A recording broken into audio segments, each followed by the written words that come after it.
गीता जी अध्याय 10 श्लोक संख्या 8, 9, 10, 11। 8, 9, 10, 11। अहं सर्वस्य प्रभवो मत्तः सर्वं प्रवर्तते इति मत्वा भजन्ते मां बुधा भाव समन्विताः मच्चित्ता मद्गत प्राणा बोधयन्तः परस्परं कथयन्तश्च मां नित्यं तुष्यन्ति च रमन्ति च तेषां सततयुक्तानां भजतां प्रीतिपूर्वकं ददामि बुद्धियोगं तं येन मामुपयान्ति ते तेषामेवानुकम्पार्थ महमज्ञानजं तमः नाशयाम्यात्मभावस्थो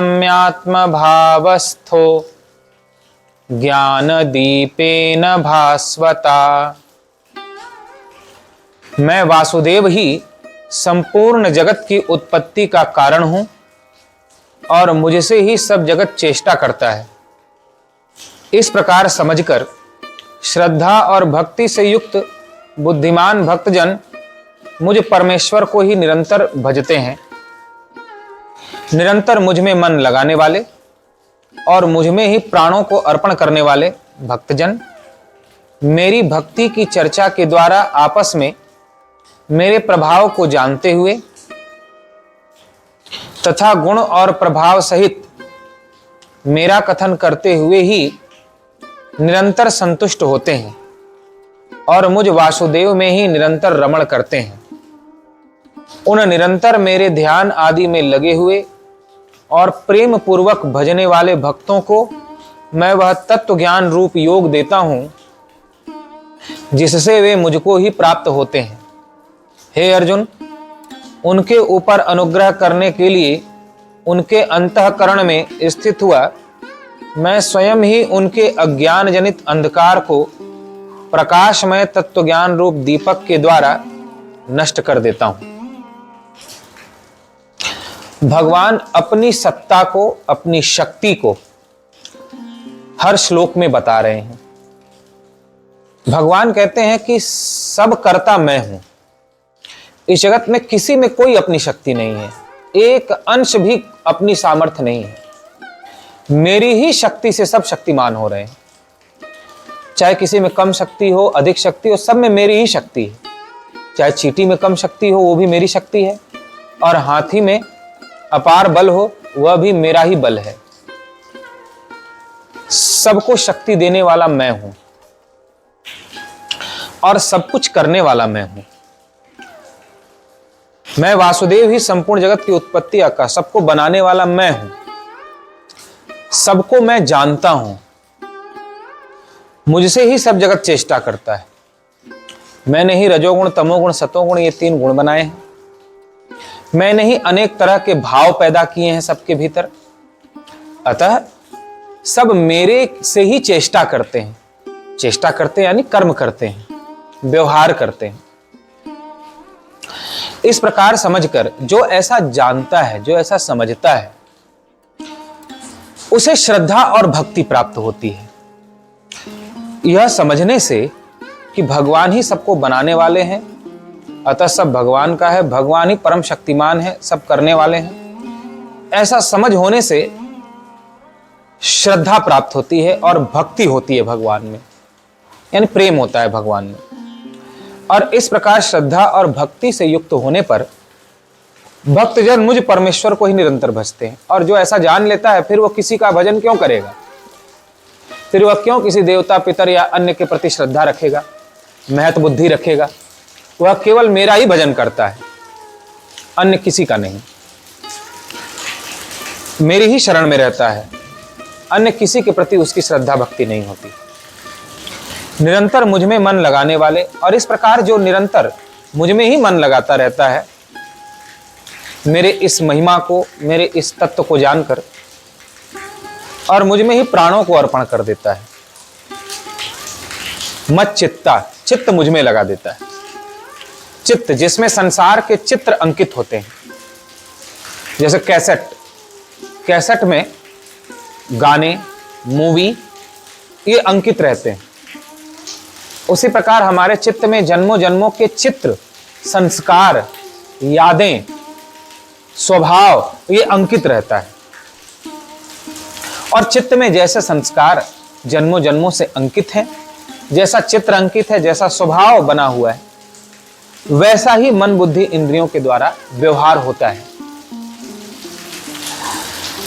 तो भगवान का कहना है कि जो मुझे अपना चित्त दे देता है, अब चित्त में मुझे बसा लेता है, संसार के संस्कारों को हटाकर मेरी भक्ति का संस्कार अंकित करता है, मेरी सेवा का संस्कार अंकित करता है, मुझ में प्राणों को अर्पण कर देता है और प्राण मुझ में लगा देता है। प्राण अर्पण करने का तात्पर्य, अब उसका प्राण मुझ में बसता है। उसका प्राण बेटे में नहीं, उसका प्राण परिवार में नहीं, उसका प्राण धन में नहीं, बल्कि मुझ में बसता है। हम विचार करके देखें तो हमारा प्राण हमारे शरीर में कम, बाहर ज्यादा रहता है। हमारा प्राण हमारे बेटे में बसता है, थोड़ा भी उसको कुछ हुआ तो छटपटाने लगता है, प्राण धड़कन बढ़ जाती है, हॉस्पिटल जाने की नौबत आ जाती है। हमारा प्राण हमारे धन में रहता है, इनकम टैक्स की रेड पड़ गई तो हार्ट अटैक आ जाता है, क्योंकि प्राण धन में बसा हुआ है। हमारा प्राण हमारे मकान में, हमारा प्राण हमारे दुकान में, हमारी फैक्ट्री में बसता है। प्राण शरीर में बसता कहाँ है? भगवान कहते हैं जो मुझे अपना प्राण अर्पण कर देता है, यानी प्राण के जैसा मुझसे प्रेम करता है, मेरी भक्ति बोधयंता परस्परम, यानी परस्पर में मेरी भक्ति की चर्चा करता है, मेरी चर्चा करता है, मेरी महिमा की चर्चा करता है कि भगवान ही इस सृष्टि को बनाने वाले हैं। देवताओं को भी, पितरों को भी, सबको भगवान ने बनाया, भूत प्रेतों को भी भगवान ने बनाया। किसी में अपनी कोई शक्ति नहीं है, सबको बनाने वाले भगवान है, सर्वशक्तिमान भगवान है, सबके भीतर भाव पैदा करके कर्म कराने वाले भगवान है, अतः परम कर्ता परमात्मा है। इस प्रकार जो परस्पर में मेरी ही चर्चा करता है और मेरे प्रभाव को जानते हुए गुण और प्रभाव सहित मेरा कथन करता रहता है, मेरे गुणों का, मेरे प्रभाव का, मेरी शक्तियों का परस्पर में कथन करता है, कहता रहता है, उसकी चर्चा करता रहता है, और ऐसी चर्चा करके संतुष्ट होता रहता है, तृप्त होता रहता है। मेरी चर्चा करके परस्पर में जो संतुष्ट होता रहता है, तृप्त होता रहता है, मुझ वासुदेव में ही निरंतर रमण करता है और निरंतर मुझ में ही रमण करता है और संसार में कहीं मन नहीं लगाता। जिसका हृदय मन मेरे में ही रमण करता है, उन्हें निरंतर मेरे ध्यान में लगे हुए तेषाम सतत युक्तानाम भजताम प्रीतिपूर्वकम, इस प्रकार जो प्रीतिपूर्वक मेरा भजन करते हैं, मुझ में लगे रहते हैं, मुझे भजते हैं हृदय से, मन से, ददामि बुद्धि योगम तम येन मामुपयान्ति ते, मैं उन्हें वह बुद्धि योग देता हूं जिसके द्वारा वह मुझे प्राप्त कर लेते हैं। भगवान अपनी प्राप्ति का उपाय बता रहे हैं, कहते हैं मैं जब बुद्धि देता हूं तो मेरी दी हुई बुद्धि से ही कोई मुझे प्राप्त कर पाता है। बुद्धि यानी समझ, वह समझ मैं देता हूं जिस समझ से वह मुझे प्राप्त कर लेता है। अभी जो उसके पास बुद्धि है, वह बुद्धि लगाए वो, तो उस बुद्धि के द्वारा वह मुझे नहीं खोज सकता। सारे वैज्ञानिक बुद्धि से ही खोज रहे हैं, यंत्रों के द्वारा, शोध के द्वारा, लेकिन आज तक नहीं खोज पाए और न ही बुद्धि के द्वारा, यंत्रों के द्वारा, शोध के द्वारा खोज सकेंगे कभी, क्योंकि परमात्मा तब मिलता है जब बुद्धि भी खो जाती है। परमात्मा तब मिलता है जब इंद्रियों का भान भी समाप्त हो जाता है, इसलिए वह किसी यंत्र से नहीं खोजा जा सकता, न बुद्धि से खोजा जा सकता है। जब तक बुद्धि है तब तक परमात्मा नहीं है, और जब बुद्धि खो जाती है तब परमात्मा प्रकट होते हैं। अतः बुद्धि से प्रकृति के रहस्यों को सुलझाया जा सकता है जो वैज्ञानिक सुलझा रहे हैं, लेकिन बुद्धि से परमात्मा को प्राप्त करना कठिन ही नहीं बल्कि असंभव है। जब तक बुद्धि से ऊपर नहीं उठेगा, बुद्धि खोएगी नहीं, विलीन नहीं हो जाएगी, हृदय तक प्रवेश नहीं हो पाए, तब तक परमात्मा का कोई भान नहीं होगा। तो कहते हैं भगवान कि एक होती है बुद्धि और एक होती है समझ। बुद्धि और समझ ये दोनों अलग बात है। बुद्धि वो होती है जिसको आपने याद कर लिया, जिसको आपने रट लिया, लेकिन समझ बुद्धि का अत्यंत सूक्ष्म हिस्सा है जो अनुभव से प्राप्त होता है। तो भगवान कहते हैं जो मेरे इस प्रभाव को जानते हैं, मेरी शक्ति सामर्थ्य को जानते हैं और परस्पर में मेरी चर्चा करते हैं, उन्हें ठीक ठीक बुद्धि योग प्राप्त होता है, यानी समझ प्राप्त होता है। वह बुद्धि जो मुझसे योग करा दे, वह समझ प्राप्त होती है, और वो समझ मैं ही देता हूं उसे, जिससे वह मुझे प्राप्त कर लेता है। उसके लिए क्या क्या करना होता है? मेरे प्रभाव को जानकर मत चित्ता, मुझे अपना चित्त दे देता है। मदगत प्राणा, प्राणों के समान मुझे प्रेम करता है और परस्पर में मेरी चर्चा करके संतुष्ट होता है, उसे मैं बुद्धि योग देता हूं। ये न मामुपयान्ति ते, जिस बुद्धि योग के द्वारा वह मुझे प्राप्त कर लेता है। हे अर्जुन, उनके ऊपर अनुग्रह करने के लिए मैं उनके अंतःकरण में स्थित हुआ स्वयं ही उनके अज्ञान जनित अंधकार को ज्ञान के दीपक के द्वारा नष्ट कर देता हूं। भगवान कहते हैं कि मैं उनके हृदय में ज्ञान का दीपक जलाता हूं। वो भगवान यहाँ उस ज्ञान की बात नहीं कर रहे हैं जो आप पढ़ लेते हैं, सुन लेते हैं, भागवत में, कथा में, सत्संग में रट लेते हैं। पोथी पढ़ पढ़ जगमुआ पंडित भया न कोय, पोथी पढ़ पढ़ के मर गया, लेकिन कोई के हृदय में ज्ञान का दीपक नहीं जल पाया, बुद्धि तक ही रह गया। भगवान कहते हैं हृदय में ज्ञान का दीपक उसी के जलता है जो बुद्धि को खो देता है, अपनी बुद्धि लगाना छोड़ देता है, उसी को ज्ञान होता है। हम अब तक समझते आए थे कि बुद्धि लगाने से ज्ञान होता है।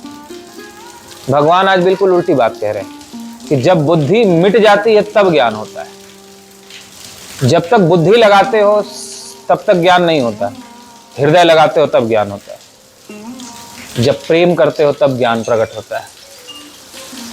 तो हृदय में मैं ज्ञान का दीपक जलाता हूं, भगवान कह रहे हैं, और वही यथार्थ ज्ञान होता है, जिसे तत्व ज्ञान, ब्रह्म ज्ञान, आत्मज्ञान कहते हैं।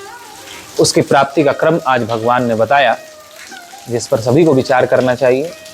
बोलिए गीता माता की जय।